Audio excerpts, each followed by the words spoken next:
a felicidade ela não depende da chegada, ela depende mesmo desse caminho e dessa jornada que a gente traça, não só na nossa vida pessoal, como na organização, como na nossa empresa.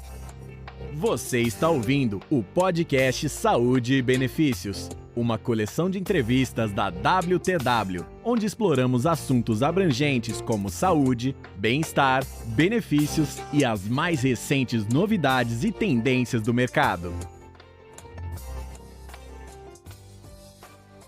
Sejam bem-vindos a mais um episódio do nosso podcast Saúde e Benefícios. Meu nome é Carolina Giardino, sou gerente de soluções em saúde e bem-estar na WTW e hoje vamos falar de um tema novo para muitas empresas, que é a felicidade corporativa. Ela tem se apresentado como um fio condutor de organizações para conectarem o conceito de propósito e bem-estar junto aos seus empregados. Para esse bate-papo, estão aqui comigo doutora Valderez Fogaroli, diretora de gestão de saúde, e Nancy Quintela, diretora de RH na WTW. Ambas estão estudando há muitos anos esse tema e tenho certeza que trarão reflexões valiosas para a gente. Olá, meninas! Vamos para a nossa primeira pergunta para você, Nancy. Além de você se tornar uma estudiosa em felicidade corporativa, também implementou a Jornada da Felicidade aqui na WTW para os colaboradores. Como foi esse processo? Olá, Carol. Em primeiro lugar, muito obrigada pelo convite. É um prazer estar aqui dividindo um pouquinho a experiência da nossa jornada da felicidade aqui na WTW. Na verdade, a gente fala que é uma jornada porque a felicidade ela não depende da chegada, ela depende mesmo desse caminho e dessa jornada que a gente traça, não só na nossa vida pessoal, como na organização, como na nossa empresa. Isso começou logo em seguida da pandemia, nós sentimos que havia uma demanda muito grande por apoio emocional naquela época, e a empresa, notando essa necessidade, criou um programa de bem-estar, que se chamava na época Se Conhecer Faz Bem, no qual a gente dividia a questão do bem-estar em vários pilares, o pilar físico, emocional, financeiro, tudo que tinha a ver com a questão do bem-estar. Esse programa, ele, depois de estudos, tanto meu como da doutora Valderez, resolvemos fazer, então, um questionamento sobre: será que é somente o bem-estar que realmente faz a diferença na vida do nosso colaborador? Será que é sempre dando todos esses recursos aos colaboradores? Se a questão da felicidade também não estiver intrinsecamente na vida dos nossos colaboradores, será que realmente eles estão aproveitando todos esses recursos?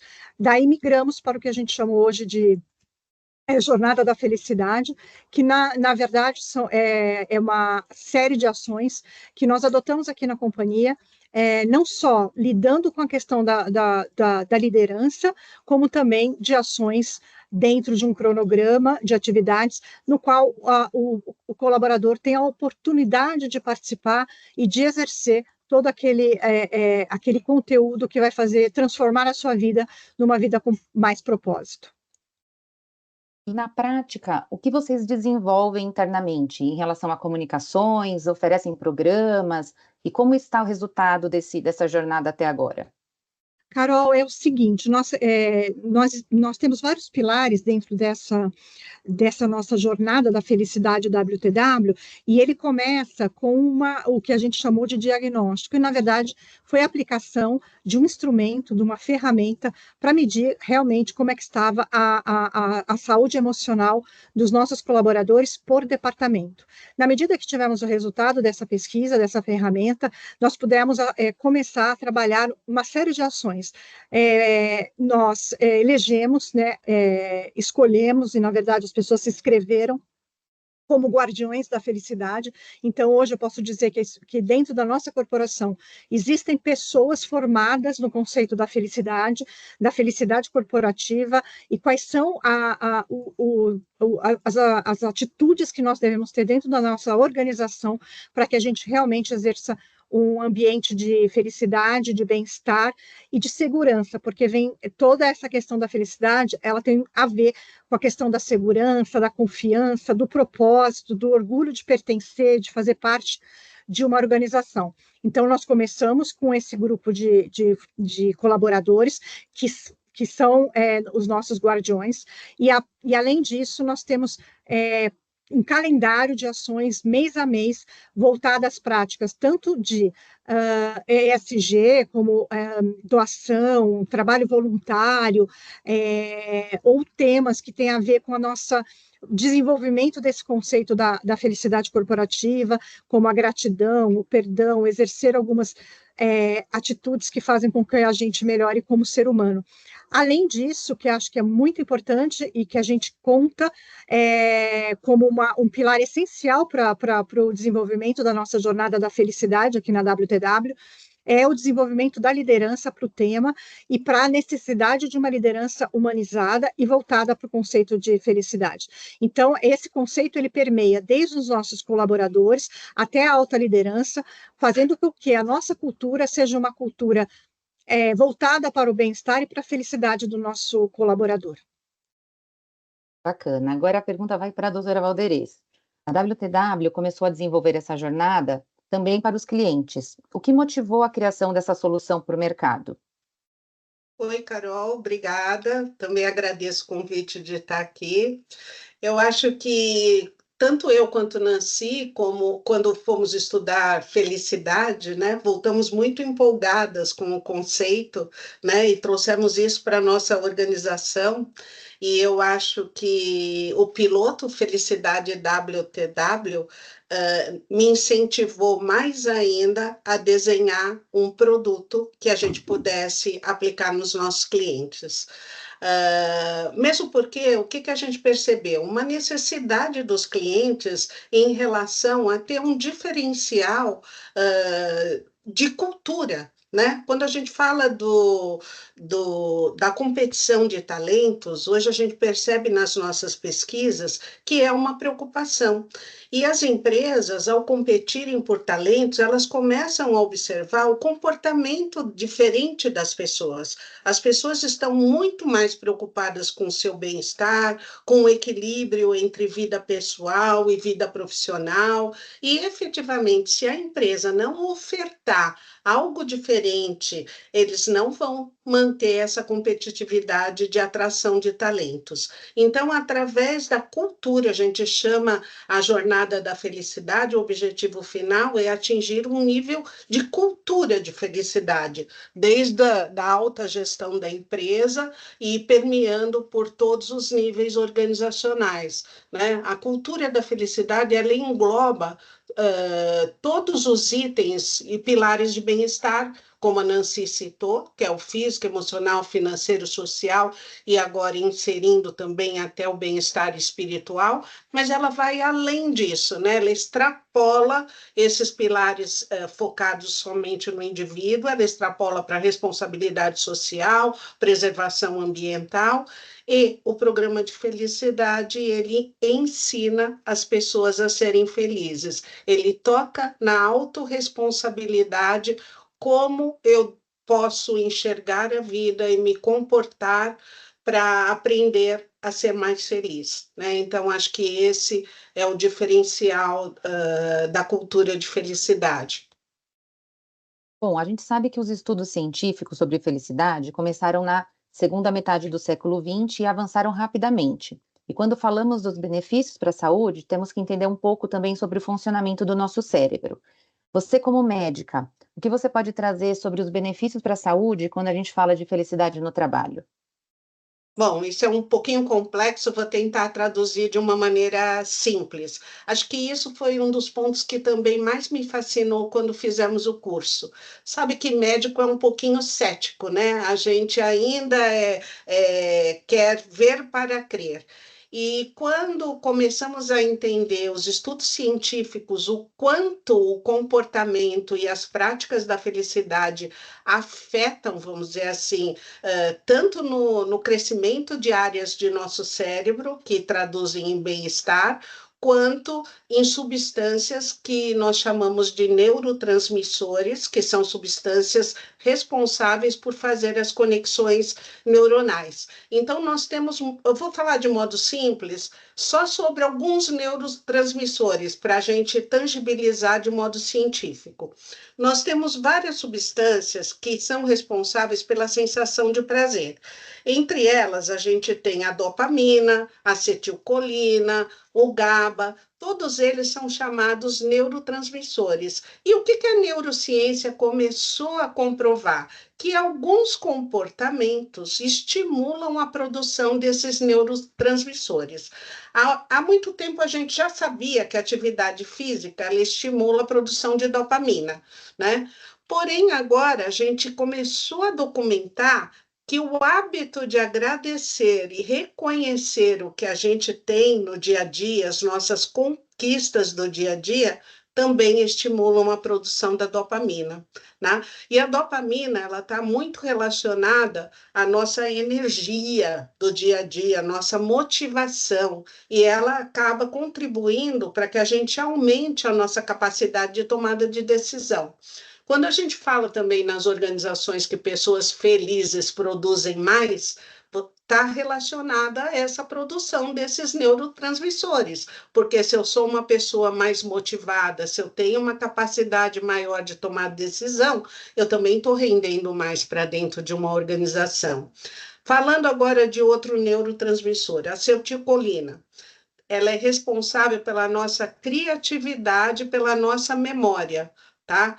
E atividades que nos desafiam, elas ajudam a aumentar a produção de acetilcolina. Então, está relacionada a um dos princípios da felicidade também, que é a obtenção de resultados, que a gente também tem que nos desafiar. Desafiar à medida que a gente consegue entregar, não desafios impossíveis. E quando a gente consegue se desafiar e obter um resultado, aumenta a produção de acetilcolina e ela é responsável pela nossa memória e pelo nosso aprendizado.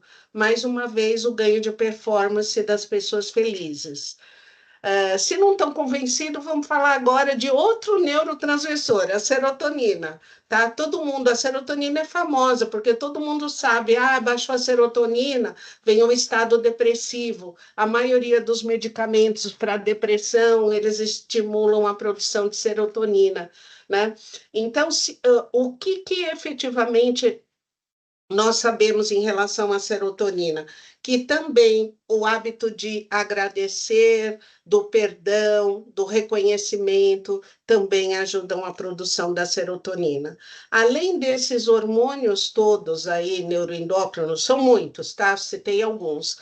Também, através de estudos científicos, exames de ressonância magnética e eletromagnético, se comprovou que, através de mudança de comportamento, determinadas regiões do nosso cérebro crescem. E essas regiões são justamente as regiões responsáveis pela sensação de bem-estar. Tá? Então, assim, é fascinante. Já se falava isso desde a época de Aristóteles, já se falava em felicidade, porém, as religiões, a maioria das religiões falam a respeito da prática do bem, do desenvolvimento do ser humano, né? E agora a ciência caminha junto, documentando que realmente uma mudança de comportamento, um novo modo de ver a vida, desenvolve as nossas estruturas, aumenta a imunidade, enfim, vários benefícios para o nosso corpo. Desculpa, acho que eu falei demais, que eu me empolgo demais com esse tema. Imagina, é muito interessante mesmo. E Nancy, conta pra gente, existe uma fórmula mágica para colocar essa jornada em prática? Se não, você pode dar algumas dicas?